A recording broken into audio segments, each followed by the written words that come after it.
അങ്ങനെ രാവിലെ ഞാനൂനെ കൊണ്ടുവന്നാക്കി വന്നതിന് ശേഷം എനിക്ക് കുറച്ച് പണിയും കൂടെ ബാക്കിയുണ്ട്. സത്യം പറഞ്ഞാൽ 2 ദിവസം അലക്കാനുണ്ട്. പിന്നെ വലിയൊരു പണി കിട്ടിയിട്ടാണ് ഇരിക്കുന്നത്. എന്താണെന്ന് വെച്ച് കഴിഞ്ഞാൽ ഞാൻ അനുവിനെ കൊണ്ടുവന്നാക്കാൻ പോയി തിരിച്ച് വന്നപ്പോൾ ഒരു സംഭവം കണ്ട് ഞെട്ടിപ്പോയി. എന്താണെന്ന് വെച്ച് കഴിഞ്ഞാൽ ഗ്യാസ് ഓണായി കിടക്കായിരുന്നു. ഗ്യാസ് ഓഫ് ചെയ്യാണ്ടാണ് ഞാൻ അനുവിനെ കൊണ്ടുവന്നാക്കാൻ പോയത്. ഇന്ന് ഞാൻ അനുവിനെ കൊണ്ടുവന്നാക്കാനുള്ള കാരണം എനിക്ക് ഫോട്ടോ എടുക്കാനുണ്ടായിരുന്നു. അതുകൊണ്ടാണ് ഞാൻ അനുമോനെ കൊണ്ടുവന്നാക്കാൻ പോയത്. അപ്പൊ ആ ഞെട്ടിത്തെരിപ്പൊക്കെ കഴിഞ്ഞ് ചാവടിയും കഴിഞ്ഞ് അത് അലക്കാൻ വേണ്ടിയിട്ട് വന്നേക്കാണ്. അപ്പൊ 2 ദിവസം തുണി എക്സ്ട്രാ ഉണ്ട്. എന്താണെന്ന് വെച്ച് കഴിഞ്ഞാൽ എനിക്ക് പനി ആയതുകൊണ്ടൊന്നും ഞാൻ അലക്കിയിട്ടുണ്ടായിരുന്നില്ല. പിന്നെ ചെറിയ ചാറ്റന്മാരുണ്ടായിരുന്നു 2 ദിവസമായിട്ട് പകലൊക്കെ. അപ്പൊ അതുകൊണ്ടാണ് ഞാൻ അലക്കാണ്ടിരുന്നത്. ഇന്നലെ ഒന്നും എനിക്ക് ഒട്ടും വയ്യായിരുന്നു. അങ്ങനെ അലക്കാനുള്ള തുണിയൊക്കെ വാഷിംഗ് മെഷീനിൽ ഇട്ട് ലിക്വിഡൊക്കെ ഒഴിച്ച് മൾട്ടിയൊക്കെ കുത്തി ഞാനത് സെറ്റ് ചെയ്തതിന് ശേഷം ഞാൻ അത് അടിച്ചു വരാൻ വരികയാണ്. അപ്പോഴാണ് ടിഷ്യൂ കഴിഞ്ഞിരിക്കുന്നത്. കാരണം എനിക്ക് ജലദോഷം ഭയങ്കര കൂടുതലായിട്ട് ടിഷ്യൂ ഉപയോഗിച്ച് എൻ്റെ മൂക്കൊക്കെ ഒരു പരിവായി. അപ്പൊ അതേ ടിഷ്യൂ തീർന്നതുകൊണ്ട് 2 എക്സ്ട്രാ ടിഷ്യൂവിന്റെ പാക്കറ്റ് ഉണ്ടായിരുന്നു. അതൊക്കെ പൊട്ടിച്ച് ഒരെണ്ണം ബെഡ്റൂമിലും ഒരെണ്ണം അടുക്കളയിലും ഞാൻ വെച്ചു. ആദ്യം കഴിഞ്ഞിട്ട് ഞാൻ റൂമൊക്കെ അടിച്ചു വരാൻ വരികയാണ്. സത്യം പറഞ്ഞാൽ പോയ കിളി എനിക്ക് ഇപ്പോഴും തിരിച്ചു വന്നിട്ടില്ല. ഞാൻ ആകെ അന്തം വിട്ടു. 1.25 മണിക്കൂറാണ് എൻ്റെ ഗ്യാസ് ഓൺ ആയിട്ടിട്ടുള്ളത്. എന്തോ ഒരു ഭാഗ്യം, അല്ലെങ്കിൽ എല്ലാവരും വീടൊക്കെ കത്തി നശിച്ചു പോയതിന് നഷ്ടപരിഹാരം കൊടുക്കാൻ പോലും എനിക്ക് പറ്റത്തില്ലായിരുന്നു.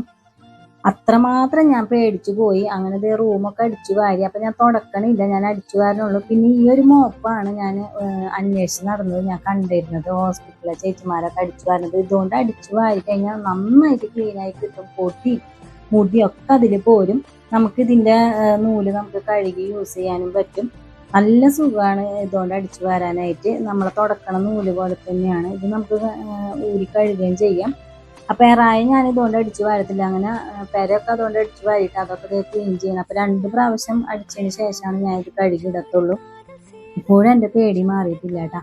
അങ്ങനെ ഈ ഒരു ബ്രഷ് വെച്ചിട്ടാണ് ഞാൻ ഏറായൊക്കെ അടിച്ചു വാരാ. അതിന്റെ പകുതി ഒടിഞ്ഞു പോയി എൻ്റെ കയ്യിൽ നിന്ന് മേടിക്കാം. പിന്നെ അതേ ആ ഒരു ഉമ്മല ഭാഗം കൂടെ ഞാൻ അടിച്ചിടാണ്. കാരണം ഏറായ അടിച്ചതിന്റെ പൊടിയൊക്കെ അവിടെ കിടക്കണോണ്ട്. അങ്ങനെ അടിച്ചു വാരലൊക്കെ കഴിഞ്ഞ് ചവിട്ടിയൊക്കെ എടുത്തതിന് ശേഷം കുറേ പാത്രങ്ങൾ കഴുകാനുണ്ടായിരുന്നു. രാവിലെ എനിക്ക് കഴുകാൻ സമയം കിട്ടിയില്ല. അനുവിനെ കൊണ്ടുവന്നാക്കാൻ പോണ തിരക്കില്ല. അതുകൊണ്ട് തന്നെയാണ് ഞാൻ ഗ്യാസ് ഓഫ് ചെയ്യാനും മറന്നത്.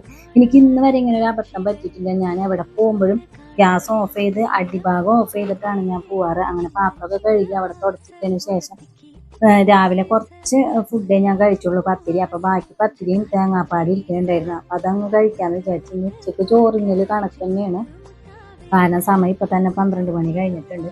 അപ്പൊ ഞാൻ അത് കഴിക്കാന്ന് വിചാരിച്ചു. അങ്ങനെ അത് കഴിച്ചപ്പോൾ ഞാൻ രേവതി ചേച്ചിയുടെ റിവ്യൂ കാണാനിരിക്കുന്നു ബിഗ് ബോസിന്റെ.